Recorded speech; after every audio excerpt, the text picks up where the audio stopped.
Okay guys, really quick, I have to make 300 parts with a 900 to 903 thousandths bore. So the tolerance in total is about 3 thousandths. Now normally we can use these telescoping gauges. We stick this in the bore and it's a transfer device. So this transfers to the exact diameter of the bore, and then we can pull it out and measure it. And I guess this is still set from one I did earlier. That was basically 901/10.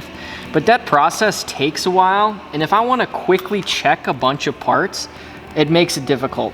So what I did was I had Mark make this GoNoGo gauge up for me, and he did a really nice job. He like knurled it and everything, which is kind of overboard. But basically, you can see this step in here. Before this step is 900. 902 tenths,